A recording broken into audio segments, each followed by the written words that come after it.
Hello guys, it's Chummaster here doing another Beyblade unboxing. This time we have TriceraPress. Finally, this took like a billion years to get here, but I finally have it, so let's go ahead and check it out. Alright, everything out of the box now, so here is the kind of just typical instruction sheet and whatnot. We have a reused bit here, which is Bounce Spike. So Bounce Spike in this nice kind of darker green, which looks pretty cool. But it is reused, so really interesting. Bottom part here is better than the typical defense bit, which is nice, and then this part here, of course, kind of has the bounce part of Bounce Spike, and of course kind of pops out a little bit out of the Ratchet to help to, you know, absorb some impact, so pretty cool, I guess. Definitely not the worst reprint they could have chosen.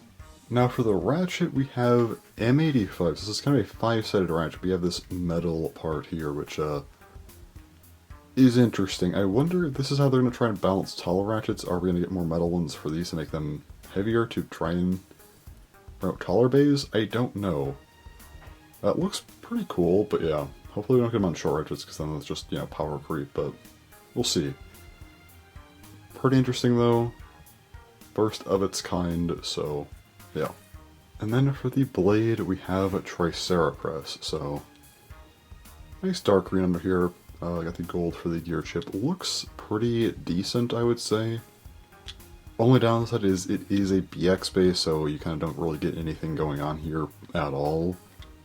I guess the hooks are bigger than normal, which is cool. It's at least something new. Hopefully they maybe do this more if we're going to get more BX bases, which I don't want, but if we're going to get more, this would be a decent way to try and at least do something with them, so it's at least a little bit more interesting there. I guess kind of a contact point. If it were to go lower, you probably would need a different combo that's not so tall, but anyway. Looks nice enough at least. Moving on to the part weights. So how much do these parts weigh? So Bounce Spike, you know, kind of a reused part, but yeah, that works. 2.04 grams. The blade, 36.48, so pretty heavy for a blade, especially for a defense blade. And then of course the big thing here is the, you know, metal Ratchet, which is definitely quite heavy, 10.76 grams. This is probably going to be a really heavy full combo here. Yeah, even without the bit, this thing is close to 50. So 49.27 grams, that's pretty crazy. So with the right setup, you could definitely make a bay that is above 50 grams if you want to now, which is definitely something else. Let's go ahead and put the bay together now. So this is a kind of a single part Ratchet, so these are always a little bit awkward to put on, I feel, but it goes on anyway. There we go. Of course, this will stick out a bit there, as I mentioned. And yeah, here is the actual, you know, bay's design. TriceraPress M-85 Bound Spike.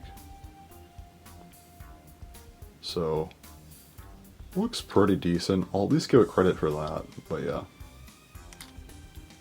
Definitely an interesting bay. Let me actually fix this. Alright, so that should, yeah, okay. I just wanted to fix the Ratchet so I could reorient it so it would sit better. There we go. So for the physical design of this bay, I actually think they did a pretty good job. I'll give it an 8 out of 10. I like the gold, I like the green. Not huge on BX bays anymore, but I think they at least try to do something here with these like larger hooks. It's something. It at least stands out a bit. I'll give it credit for that. And I do like the color scheme quite a bit. I am kind of biased towards green, I feel. I do like kind of the green they use. Got some like teal here, this nice kind of almost sage color. The metal part, regardless of what connotations metal on Ratchets may have, it does look cool. I mean, some more metal pairs nice with the blade. Sure. So yeah, I think this bay actually looks pretty cool in terms of its physical design. So, that's nice. Now, what about its conceptual design? Yeah, I'm giving this thing a 3 out of 10. It's not really that good. So while they did slap metal on the Ratchet, which I guess makes it heavier, I don't really feel like that does enough for its design in that regard. I mean, at the end of the day, it's an 85 Ratchet, so it's really tall. And it's different than 385, but it's still, again, 85 with Bounce Spike. It's just kind of a similar combo to Nightmail, I feel. And unlike Nightmail, the blade doesn't have any kind of gimmicks, so I feel like it's less interesting than Nightmail.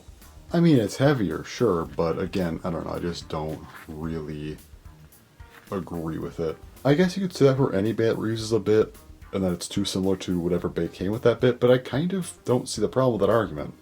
I feel like Beyblade X hasn't really been that interesting for the most part, in terms of like how crazy, different designs have gotten, and how far they've really pushed concepts, but when you then reuse a bit, I do think it really infringes on gimmicks, which is why I'm glad they usually don't reuse bits, because it at least gives bays more to do, gives them more of their own identity. And I feel like when you reuse a bit, it gets a little bit rough, especially when you use a 3D5 Ratchet.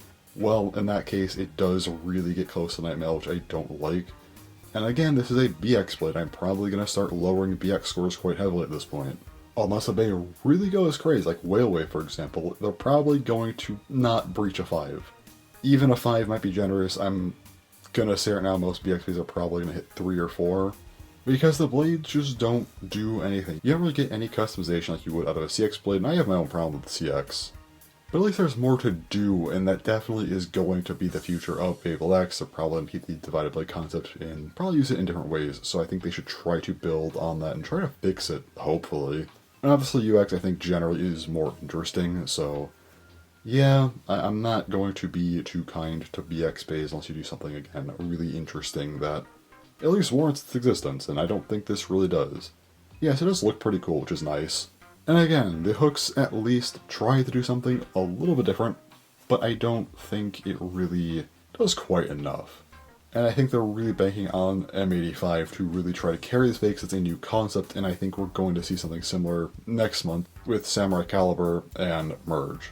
So overall, conceptually, I don't really like this bay that much. I just think it's a little bit bland, but at the very least, it looks cool. It did something slightly different, so I'll give it at least a little bit of credit. I won't lower it too far. I mean, a 3 isn't a good score, but it's not like an abomination. I didn't give it like a 1 or even a 2, so it's not horrible. It's just kind of boring.